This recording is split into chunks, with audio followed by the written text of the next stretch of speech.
நாட்டில் டெங்கு நோயாளர்களின் எண்ணிக்கை தொடர்ந்தும் அதிகரித்து வருவதாக தேசிய டெங்கு ஒழிப்பு பிரிவு தெரிவித்துள்ளது. நேற்று வரையான காலப்பகுதியில் நாட்டின் பதிவான டெங்கு நோயாளர்களின் எண்ணிக்கை 68,672 பதிவாகியுள்ளதாகவும் அப்பிரிவு குறிப்பிட்டுள்ளது.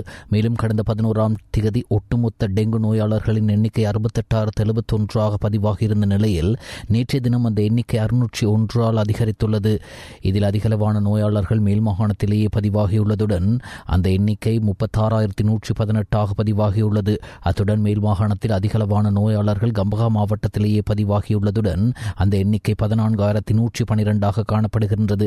அதேபோன்று கொழும்பு மாவட்டத்தில் 13,791 நோயாளர்கள் பதிவாகியுள்ளனர். இதேவேளை ஜூலை மாதத்தின் கடந்த 12 நாட்களில் 13,293 நோயாளர்கள் பதிவாகியுள்ளனர். இந்த ஆண்டின் இதுவரையான காலப்பகுதியில் அதிகளவான நோயாளர்கள் ஜூன் மாதத்திலேயே பதிவாகியுள்ளதுடன் அந்த எண்ணிக்கை 21,538 ஆகும். டெங்கு நோய் காரணமாக இந்த ஆண்டு மாத்திரம் 47 பேர் உயிரிழந்துள்ளதாகவும் தேசிய டெங்கு ஒழிப்பு பிரிவு குறிப்பிட்டுள்ளது. நுளம்பு கடியிலிருந்து பாதுகாப்பதற்காக பாடசாலை மாணவர்கள் சீருடைகளுக்கு மேலதிகமாக கைகள் மற்றும் கால்களை மூடும் வகையிலான பொருத்தமான ஆடைகளை அணிந்து பாடசாலைக்கு வருவதற்கு வாய்ப்பளிக்க கல்வி அமைச்சு தீர்மானித்துள்ளது. கல்வி அமைச்சு விடுத்துள்ள அறிக்கை ஒன்றில் இவ்விடயம் தெரிவிக்கப்பட்டுள்ளது. பாடசாலை மாணவர்களிடையே பரவி வரும் டெங்கு பரவலை குறைக்கும் நோக்கில் இந்த தீர்மானம் எடுக்கப்பட்டுள்ளதாக கல்வி அமைச்சின் செயலாளர் திரு நாலக கலுவேவ தெரிவித்தார். இது தொடர்பில் அனைத்து பாடசாலைகளின் அதிபர்களுக்கும் தெளிவுபடுத்த நடவடிக்கை எடுக்கப்பட்டுள்ளதுடன் எதிர்காலத்தில் இது தொடர்பான அறிவுறுத்தல்கள் உத்தியோகபூர்வமாக அறிவிக்கப்பட்டுள்ளதாகவும் கல்வி அமைச்சின் செயலாளர் குறிப்பிட்டார். இதேவேளை உரிய தரத்திலான நுளம்பு விரட்டிகளை பயன்படுத்துவது குறித்தும் மாணவர்களுக்கு தெளிவுபடுத்துமாறு குறித்த அறிக்கையில் மேலும் தெரிவிக்கப்பட்டுள்ளது.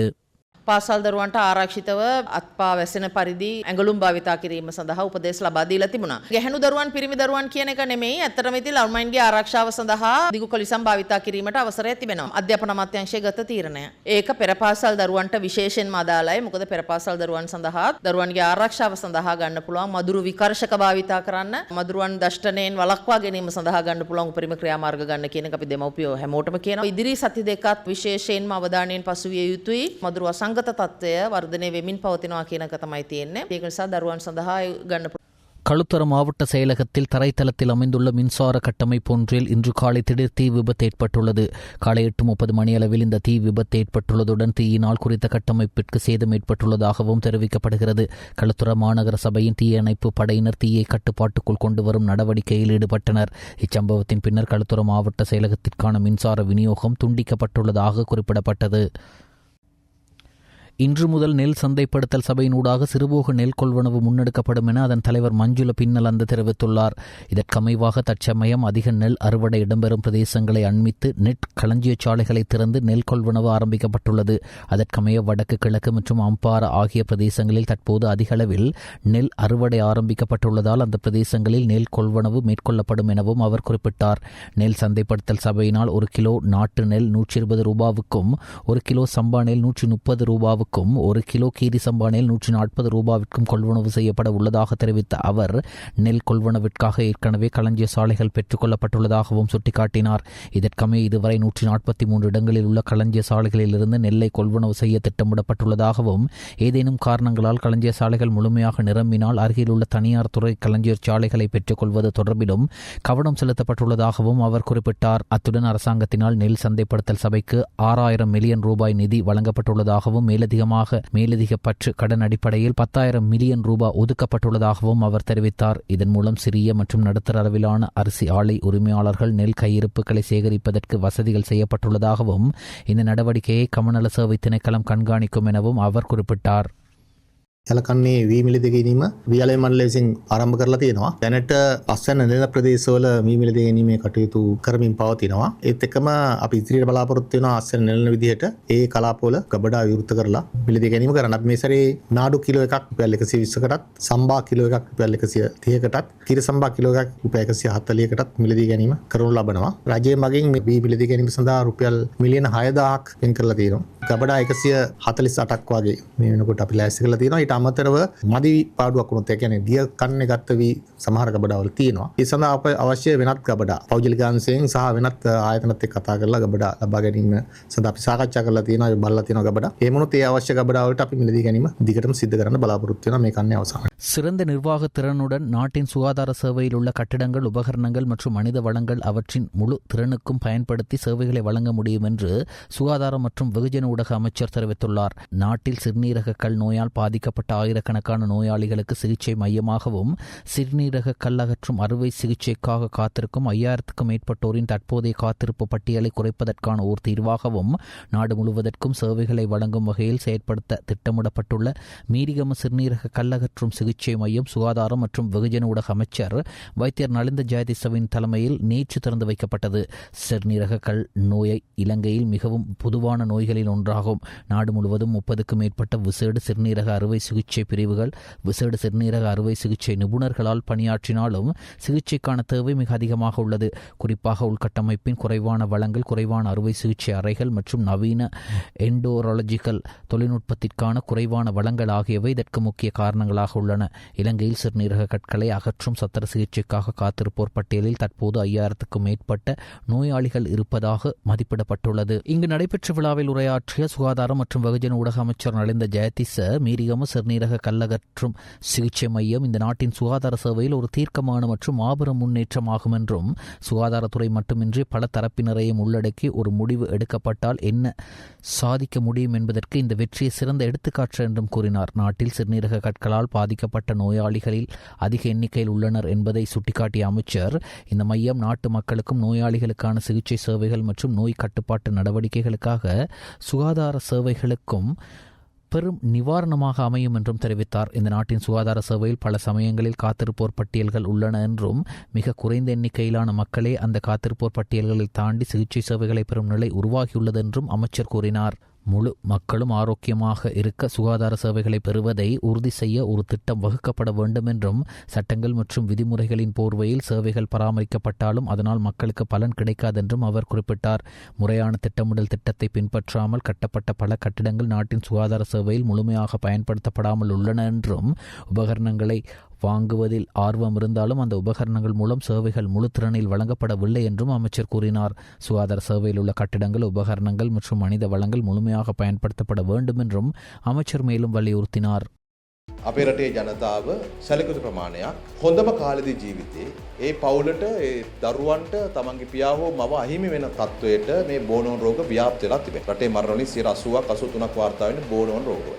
මේ හැම තැනකම වගේ ඊටාම දිගු පොරොත්තු ලේඛන තියෙනවා. මේ ජනතාව තමයි මේ රටේ මේ සියලු දේවල් කරන්න බදු ගෙවන ජනතාව. අන්නේ සමස්තය වෙනුවෙන් වැඩි කාලයක් නිරෝගීව ජීවත් වෙන්න පුළුවන් ක්‍රමයක් හදන්නට ඕනේ. ඒක තමයි අපේ අරමුණ.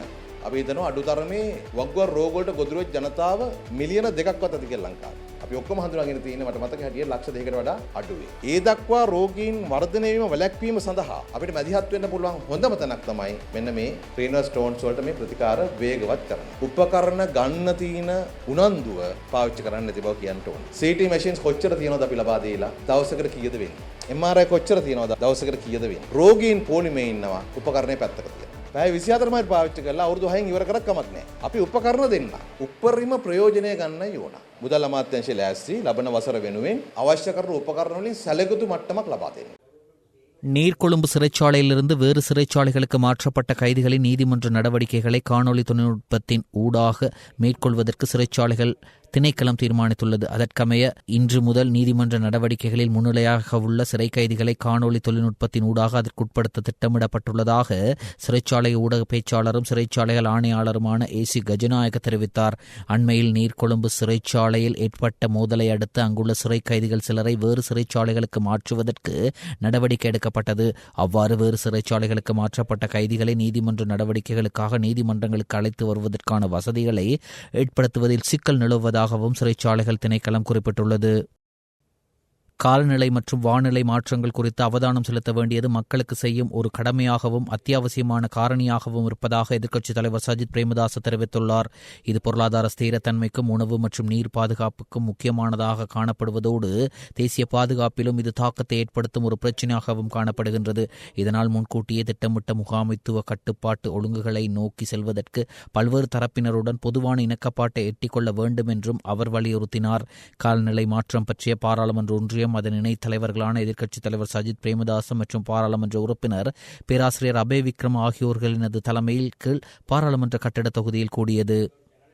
කාලගුණික දේශගුණික වෙනස්වීම් සහ විපර්යාසයන් තුළ ගොවීන්ට දීවර ජනතාවට ව්‍යාපාරවලට විවිධ ප්‍රජාවන් වලට මුහුණ දෙන්න තිබෙන කරුණු කාරණා පිළිබඳව අපි පූර්ණ සාකච්ඡාවක් කරනවා. එල් නීනෝ ලා නීනා තත්ත්වය පිළිබඳව එක අන්තයක සිට තවත් අන්තයක් දක්වා විවිධ අදහස් පළ වුණා. වැඩිය හුරු පුරුදු නැති පාරිසරික තත්ත්වයන් පිළිබඳව Indian Ocean dipole, Madden Julian oscillation, atmospheric teleconnections, jet stream dynamics ඇත්තටම මගේ පැත්තෙන් ගත්තොත් මම නම් වැඩි අධ්‍යයනය කරපු කරුණු කාරණා ඒව පිළිබඳව අපි සාකච්ඡා කරා. මේ කාලගුණික දේශගුණික වෙනස්වීම් වලට අපේ අවධානය යොමු කිරීම ජනතාව වෙනුවෙන් කළ යුතු යුතුකමක්. අපි විශ්වාස කරනවා මේ කාලගුණික දේශගුණික විපර්යාසයන් ජාතික ආරක්ෂාවට බලපාන ප්‍රශ්න හැටියට. එහෙම ස්ථාවරයක ඉඳගෙන අපි පූර්ව අපේක්ෂිත පාලනයක් ඇන්ටිසිපේටරි ගවර්නන්ස් ක්‍රමවේදයකට යෑම සඳහා අපි විවිධ පාර්ශ්වකරුවන් සමග පොදු එකඟතාවයක් පොදු ස්ථාවරයකට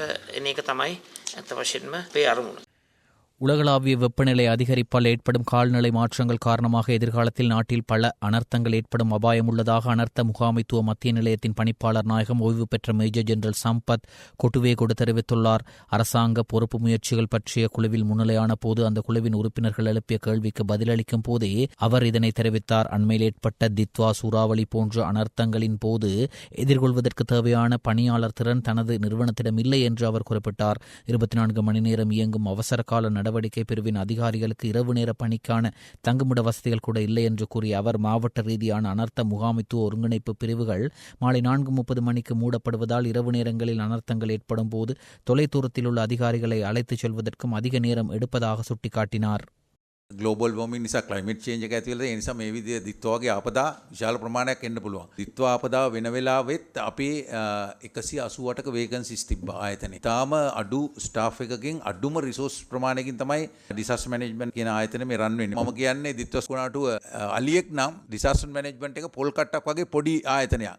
ඒකෙන් අර අලියෙක් වහන්න සිද්ධ වුණා වගේ තමයි අපිට ක්‍රියාත්මක වෙන්න උනේ. අපේ තියෙනවා මේ යුනිට් එකක් 24 hours ක්‍රියාත්මක වෙන ටෙලිෆෝන් පද්ධතියක්. ඒකේ මේ කට්ටියට නයිට් ඩියුටි කරනවා, එකමඩේෂන් උත් නැහැ. ඔෆිස් එකේ තැන් තැන් වල නිදාගෙන ඉඳලා තමයි ඒගොල්ලෝ 24 hours ඩියුටි කරන්නේ. දිස්ත්‍රික් වල ඉන්නවා ඩිසාස්ටර් මැනේජ්මන්ට් කෝඩිනේටිං යුනිට් කියලා එකක්. ඒකේ ඉන්නේ ක්ලාක්ලා 5 දෙනයි, ඩිපියුටි ඩිරෙක්ටර්යි, ඩ්‍රයිවරුයි පියන් කෙනෙකු විතරයි. හැබැයි ඒගොල්ලෝ 4 මාරින් පස්සේ ගෙදර යනවා. 4 මාරින් පස්සේ ඩිසාස්ටර් එකක් වෙනකොට ඩිරෙක්ටර් ගෙදර ගිහිල්ලා එයාව එතෙන්ට ගෙන්නන්න සෑහෙන වෙලාවක් යනවා. එයාට කෝල් කරපුවාම එයා කියනවා ඉස්සෙල්ලා ඩ්‍රයිවර්ට කියන්න ඕන ඔෆිස් එකට යන්න කියලා. ගිහිල්ලා වාහනේ අරගෙන මගේ ගෙදරට එන්න කියන්න ඕන.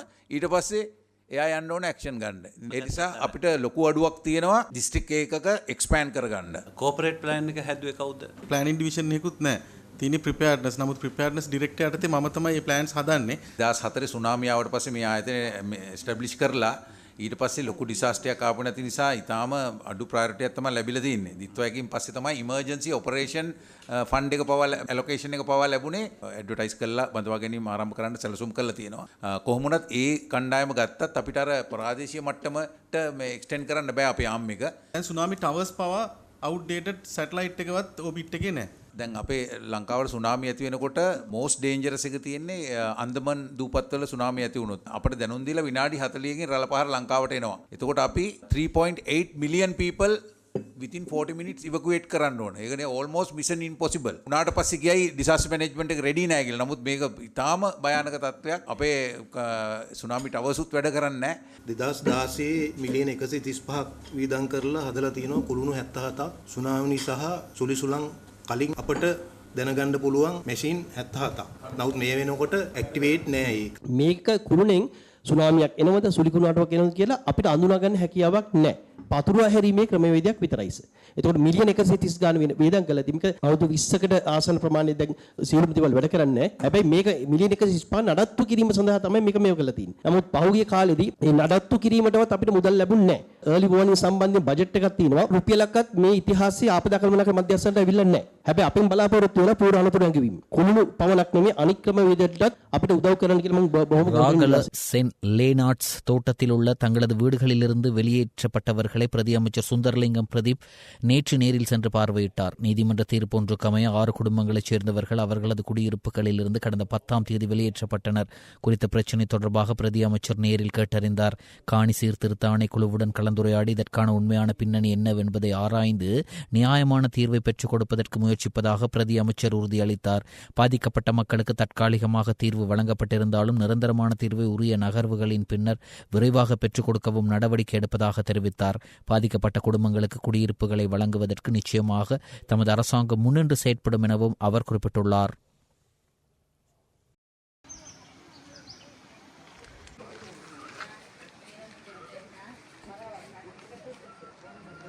எங்களை நேரடியாக வந்து கண்டது நீங்க மட்டும்தான் சார்.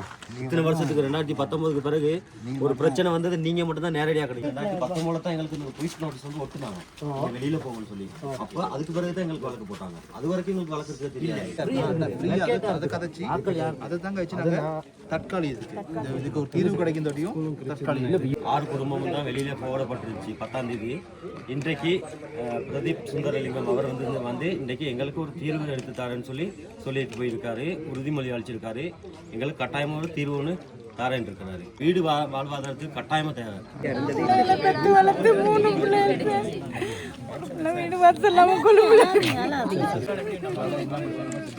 சீட்ல ஒரு நோட்டீஸ் ஒன்று அத்துமீறி உள்ளுக்கு போவாங்க. ஒரு எந்த ஒரு நோட்டீஸுமே இல்லை.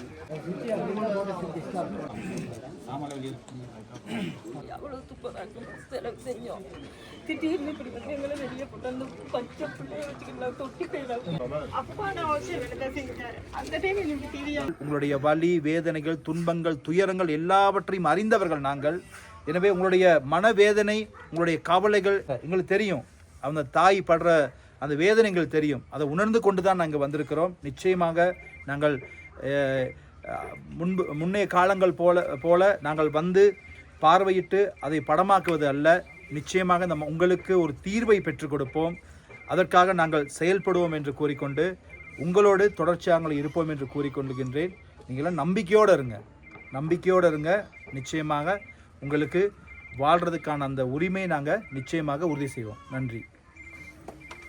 உலக அமைதிக்காக ஆசி வேண்டி இலங்கை டயகம பகுதியிலிருந்து இலங்கை புகழ்பெற்ற தலமான கதிர்காமம் நோக்கி பாத யாத்திரை பயணம் டயகம ஸ்ரீ ஞானி கதிர்காம புனித யாத்திரை குழுவினரால் ஆரம்பிக்கப்பட்டது. காலை முத்துமாரியம்மன் ஆலயத்திலிருந்து விசேட பூஜைகளுடன் ஆரம்பிக்கப்பட்டு மெராயா நுவரலிய பண்டாரவல எல்ல வெள்ளவாய புத்தல கதிர்காமம் என இவர்களின் பாத யாத்திரை அமையுள்ளது. நாட்டில் நிலவும் பிரச்சினை உலகத்தில் நிகழும் பிரச்சினைகள் நீங்கி அனைத்து மக்களும் சமாதானத்துடன் வாழ வேண்டி 15வது வருடமாக இந்த யாத்திரை நடைபெறுகின்றது. இதன்போது யாத்திரிகளுடன் ஏராளமானவர்கள் கலந்து கொண்டமை குறிப்பிடத்தக்கது.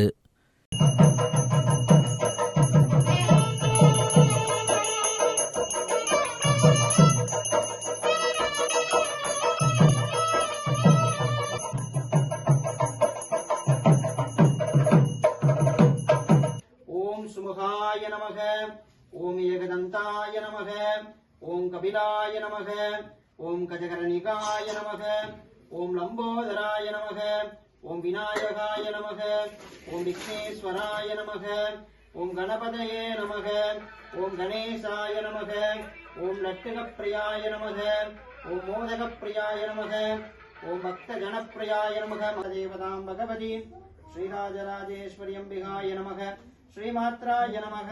ஓம் சிம்மாசன்யே விசிஷ்டமனாயாம் अस्यां वरदमनायां शुभजितशुभराजुत्तमनस्यः शुभनक्षत्रस्यः मोर्वाल् शैवजनानां देशानां सगवस्यः मानवमानविकलनामस्यः हिन्दूजनानां बहुदेवानवदाय नमः. ओं देवसेनाधिपतये नमः. ओं शिवकुमाराय नमः. ओं शिवबालाय नमः. ओं कार्तिकेशाय नमः. ओं गणस्वामिने नमः. ओं सर्वस्वामिने नमः. ओं शिवस्वामिने नमः. वल्लीदेवसेना कलयुधं कर्पूर सूरसंबित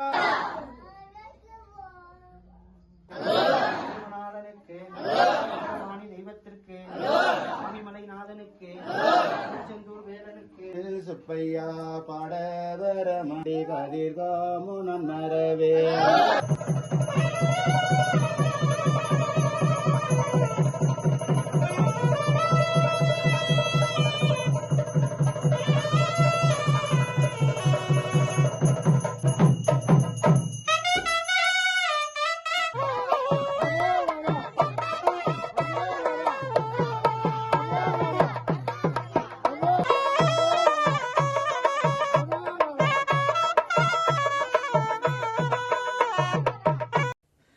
இலங்கை கந்தப்பல நூனா தோட்டம் அருள்மிகு ஸ்ரீ கருமாரியம்மன் ஆலய சங்காபிஷேகம் மிக சிறப்பாக இடம்பெற்றது. காலை விநாயகர் வழிபாட்டுடன் ஆரம்பிக்கப்பட்டு புண்ணியாக வாஜனம் இடம்பெற்று ஊர் மக்கள் புடைசூழ பால்குட பவன் இடம்பெற்றது.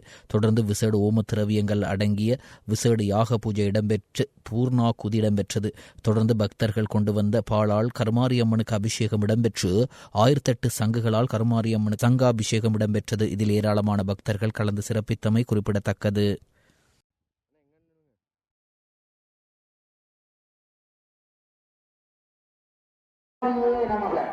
ஓம் கருமாரியே நம அதிகமாகும். அப்போ உதாரணத்துக்கு கணேசாய நம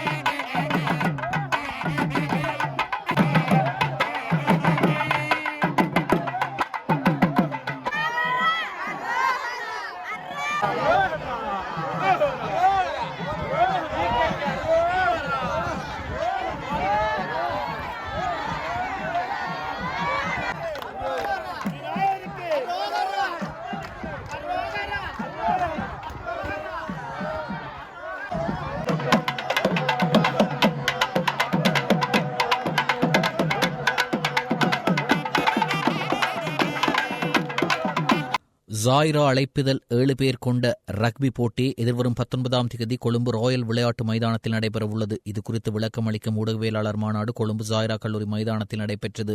ஜாயிரா கல்லூரி 60வது குழு பழைய மாணவர்கள் அமைப்பின் ஏற்பாட்டில் நடைபெறவுள்ள ரக்பி போட்டியில் இலங்கையின் முன்னணி பாடசாலைகளின் 12 ரக்பி அணிகள் பங்கேற்க உள்ளன.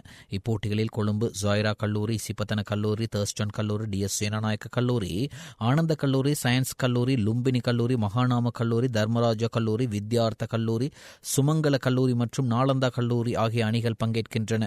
கல்லூரி அதிபர் ரிஸ்வி மரைக்கார் கல்லூரியின் பெருமைமிகு ரக்பி பாரம்பரியத்தையும் இளம் விளையாட்டு வீரர்களை உருவாக்குவதற்கான தொடர்ச்சியான அர்ப்பணிப்பையும் இங்கு வலியுறுத்தி உரையாற்றினார். போட்டி மற்றும் ரக்பியின் நோக்கங்கள் குறித்து ஏற்பாட்டாளர்கள் விளக்கமளித்தனர். பாடசாலை ரக்பியின் பாரம்பரியத்தை போற்றுவதும் இளம் ரக்பி திறமையானவர்களுக்கு உயர்தர போட்டி அனுபவத்தை வழங்குவதும் இத்தொடரின் பிரதான நோக்கம் என அவர்கள் தெரிவித்தனர். இத்தொடரின் பிரதான அனுசரணையாளராக மூஸ் குளோத்திங் நிறுவனம், இணை அனுசரணையாளராக டயமண்ட் மில்க் நிறுவனமும் செயற்பட உள்ளது. மேலும் ஒலிபரப்பு பங்காளர், சமூக ஊடக பங்காளர், பந்து பங்காளர், படைப்பாற்றல் பங்காளர், ஆற்றல் பான பங்காளர் மற்றும் உணவு பங்காளர்களும் இதில் இணைந்துள்ளனர்.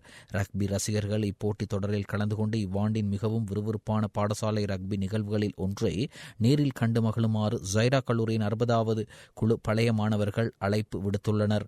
ஊடக சந்திப்பில் பழைய மாணவர்கள் 60வது குழு தலைவர் அஸ்மி யூசுப், திட்டத் தலைவர் MS மசீர், செயலாளர் முஹசின் ஆரிஃப் உள்ளிட்ட ஏற்பாட்டு குழு உறுப்பினர்களும் கலந்து கொண்டனர். You know, the rugby sevens is a different feature.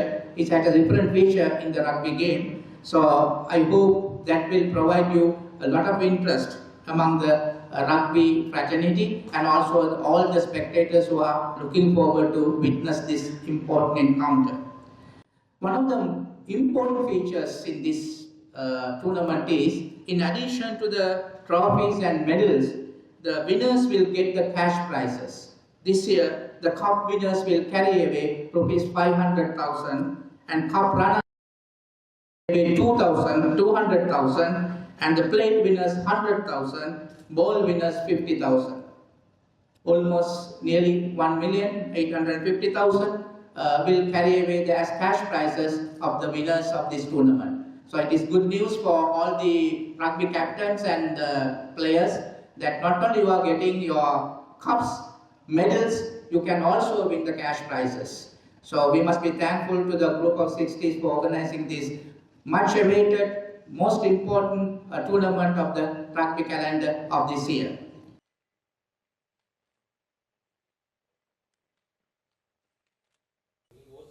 கட்டாரின் முன்னாள் மன்னரான ஷேக் அஹமட் பின் கலிஃபா அல் தானி காலமானார். கட்டாரின் முன்னாள் அரசராக இருந்தவர் ஷேக் அஹமட் பின் கலிஃபா அல் தானி. அவர் தமது 74வது வயதில் காலமானார். அவர் மறைவுக்கான காரணம் எதுவும் அந்நாட்டின் அரச ஊடகம் தரப்பிலிருந்து வெளியிடப்படவில்லை. 18 ஆண்டுகளாக அரசராக இருந்து சிறிய வளைகுடா நாட்டை உலக அளவில் பல்வேறு துறைகளிலும் முன்னணி நாடாக வளம் பெற செய்த அவர் 2013ஆம் ஆண்டு ஜூனில் ஆட்சியை விட்டு விலகினார். அவருடைய மகனிடம் ஆட்சியை வழங்கிவிட்டு ஒதுங்கினார். அதற்கு முன்பு எரிசக்தி வளம் கொண்ட நாட்டை கட்டமைத்த பெருமைக்குரியவர் இவர். கத்தார் நாடு 2022ஆம் ஆண்டு பீபா உலக கிண்ண கால்பந்து போட்டித் தொடரை நடத்தி காட்டியது. அந்நாட்டின் அரசியல் தொடர்பு இன்றளவில் வடக்கு ஆப்பிரிக்கா முதல் ஆப்கானிஸ்தான் வரை நீண்டுள்ளது. எனினும் ஷியா பிரிவினருக்கான அதிகாரத்துவம் கொண்ட நாடான ஈரான், பலஸ்தீனத்தின் அமாஸ் அமைப்பு மற்றும் எகிப்து நாட்டின் தடை செய்யப்பட்ட முஸ்லிம் பிரதர்ஷூட் போன்ற அமைப்புகளுடன் நெருங்கிய தொடர்பை வைத்துக் கொண்டார். அவருடைய இந்த சுதந்திர போக்குடனான கொள்கையால் பிராந்திய அளவிலும் மற்றும் மேற்கத்திய நாடுகளுடனான உறவில் பாதிப்பு ஏற்படும் வகையில் கசப்புணர்வையும் ஏற்படுத்தி கொண்டார். தாய்லாந்தின் பேங்காக் நகரில் உள்ள களியாட்டு விடுதி ஒன்றில் இன்று அதிகாலை ஏற்பட்ட பாரிய தீ விபத்தில் சிக்கி சுமார் 27 பேர் உயிரிழந்துள்ளனர். உயிரிழந்தவர்களில் 9 ஆண்களும் 18 பெண்களும் அடங்குவதாக அந்த நாட்டின் பிரதமர் அனுதீன் ஷாரன்வி ராகுல் தெரிவித்துள்ளார். அதனிடம் அங்கு தொடர்ந்தும் தீயணைப்பு படையினர் மீட்பு பணிகளில் ஈடுபட்டு வந்ததாகவும் அவர் குறிப்பிட்டுள்ளார். இந்த சம்பவத்தில் 63 பேர் காயமடைந்துள்ளதாகவும் அவர்களில் பலரது நிலைமை கவலைக்கிடமாக இருப்பதாகவும் அதிகாரிகள் தெரிவிக்கின்றனர். சமீபத்திய ஆண்டுகளில் தாய்லாந்தில் நடைபெற்ற மிக மோசமான தீ விபத்துகள் ஒன்றாக இது கருதப்படுகிறது. காயமடைந்தவர்களுக்கு தொடர்ந்தும் சிகிச்சை இடம்பெற்று வருவதுடன் குறித்த களியாட்ட விடுதியில் அனர்த்தங்களின் போது வெளியேறுவதற்கான அவசர கதவுகள் இல்லை என விசாரணையில் தெரியவந்துள்ளது. இதன் காரணமாகவே அதிகளவான உயிர் பலிகள் ஏற்பட்டுள்ளதாகவும் குறிப்பிடப்படுகின்றது. தீப்பரவலுக்கான காரணம் தெரிய வராத நிலையில் அது தொடர்பில் தாய்லாந்து போலீசார் விசாரணைகளை ஆரம்பித்துள்ளனர்.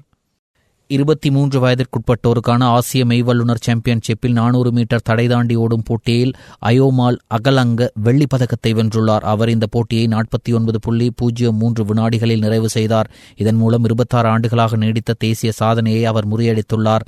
2000ஆம் ஆண்டு ஆசிய மெய்வல்லுநர் சாம்பியன்ஷிப்பில் அர்ஜுன் ரத்நாயக்க நிலைநாட்டிய 49.44 வினாடிகள் என்ற சாதனையே இதுவரை தேசிய சாதனையாக இருந்தது.